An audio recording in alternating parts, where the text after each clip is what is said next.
औरत का तलाकशुदा होना अभिशाप क्यों? आहूजा परिवार की लाडली बेटी रावी की शादी सिंह परिवार के बेटे विनीत से हो रही है। दोनों परिवार बहुत ही सभ्य और विनम्र है। आज मेहंदी और लेडीज संगीत का कार्यक्रम है। मिसेस आहूजा सभी मेहमानों का गर्मजोशी और खुशी से स्वागत कर रही है। तभी वहाँ पर कामिनी जी आती है और आते ही मिसेज आहूजा से कहती है, क्या मिसेस आहूजा आपने अपनी बेटी के लिए लड़का पसंद भी कर लिया और हमको बताया भी नहीं?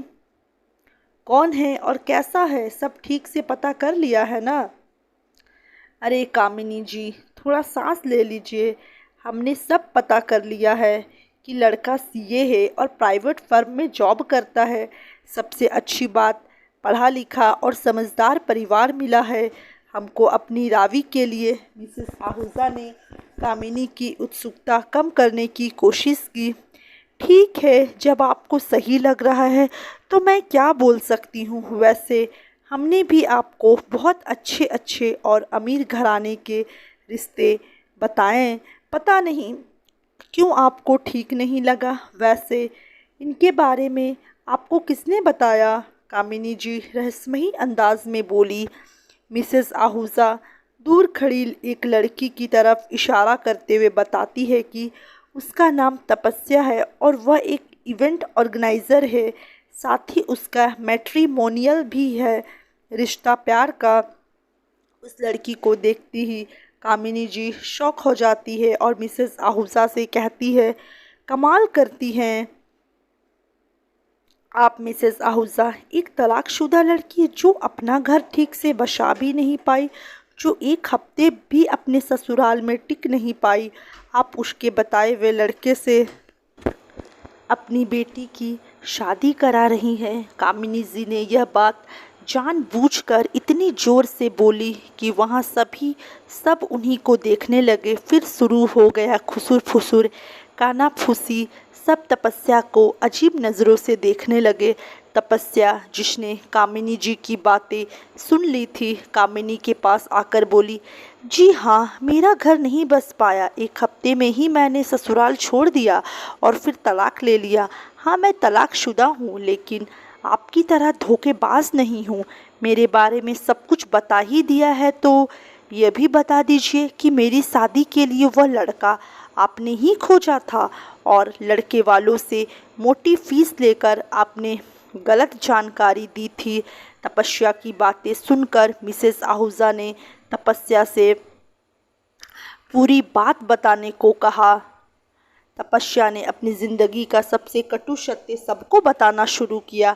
आपके जैसे ही सुखद अरमानों के साथ मेरे मम्मी पापा मेरी शादी के लिए कामिनी जी के पास गए थे।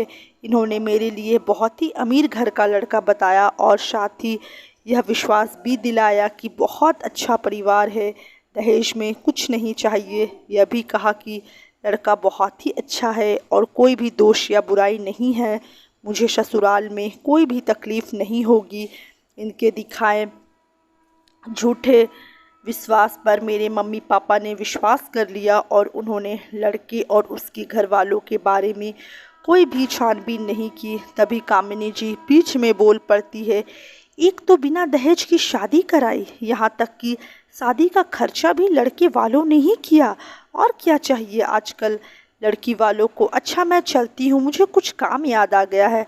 अरे अभी आप कहाँ आप चली? जब आपने तपस्या पर सबके सामने इल्ज़ाम लगा ही दिया है तो हमको भी पता चले कि आप सच्ची है या तपस्या। मिसेस आहूजा ने कामिनी जी का हाथ पकड़कर वहीं बैठा दिया। तपस्या, तुम अपनी बात पूरी करो। मिसेस आहूजा ने तपस्या से कहा, शादी के एक हफ्ते तक कभी रस्मों के नाम पर या शुभ मुहूर्त का बहाना बनाकर मेरे ससुराल वाले मुझे मेरे पति गौरव से दूर ही रख रहे थे, या यूं कहे कि वह खुद मुझसे दूर रह रहा था। और भी ना जाने कितने दिनों तक ये सब चलता। अगर मैंने उस रात को अपनी सास और ननद की बातें ना सुन ली होती। दोनों ही गौरव को समझा रही थी, गौरव एक बार तपस्या के कमरे में चले जाओ, कब तक हम बहाना बनाते रहेंगे? तुम्हें अपने ख़ानदान की इज्जत का ख्याल भी है? लोगों को अगर पता चल गया तो हम सब की इज्जत खराब हो जाएगी। अगर आपने अपनी जान देने की कसम ना दी होती तो मैं ये शादी कभी नहीं करता। आप लोगों की मुसीबत थे, आप समझो। आपको अपने ख़ानदान की इज्जत बचाने के लिए एक बहू चाहिए थी, वो आ गई और अब आप मुझसे नहीं रोक सकती। गौरव अपनी माँ और बहन से कह रहा था। तभी मुझे वहाँ देखकर सब चौंक जाते हैं। मेरे बहुत जोर देने पर और पुलिस की धमकी देने पर उन्होंने मुझे जो सच बताया उसे सुनकर मेरे दिमाग की नसें फटने लगी। वह गौरव ये था। कामिनी जी की उस परिवार से बहुत गहरी दोस्ती थी। सोसाइटी में उनकी साख बनाए रखने के लिए कामिनी जी ने ही उन्हें यह सुझाव दिया था कि गौरव की शादी कर दे। इसके बदले में बहुत मोटी रकम ली थी। गौरव का सच जानने के बाद उन लोगों ने बहुत कोशिश की कि मैं घर छोड़कर ना जाऊं और ना ही उनका यह सच किसी को बताऊं। इसके लिए मुझे पैसों का लालच दिया गया, डराया धमकाया भी गया। तलाक मिलने तक ना जाने कितने मानसिक तनाव से गुजरी। अपने आप को फिर से समेटकर अपनी राह खुद बनाने उठ खड़ी हुई। लेकिन कामिनी जैसे लोग, जिन्हें सच्चाई पता होते हुए भी लड़की को ही कटघरे में खड़ा करने में बहुत मज़ा आता है, बड़े घर की एक सौंप-सी बहू बनकर वह घुट-घुट कर जीने से अच्छा मैंने तलाकशुदा होना मंजूर किया। तो मैंने गलत क्या किया? तपस्या की आप बीती सुनकर सभी कामिनी जी को गुस्से से देखती है। मिसेस आहूजा कामिनी जी से कहती है, कामिनी जी, आप अपनी सफाई में कुछ कहना चाहें तो कह सकती है, लेकिन सच ही बोलिएगा। कामिनी जी वहाँ से चुपचाप चले जाने में ही अपना भला समझती है और सिर झुकाकर चली जाती है। मिसेस आहूजा तपस्या के सिर पर हाथ रखते हुए प्यार से कहती है, बहुत हिम्मत वाली हो, सही किया तुमने। देखना एक दिन तुम्हारा आंचल में ढेर सारी खुशियों से भर जाएगा। आज तुम्हारी आप बीती सुनकर एक गाना याद आ रहा है। कुछ तो लोग कहेंगे, लोगों का काम है कहना, छोड़ो बेकार की बातों में कहीं बीत न जाए रहना।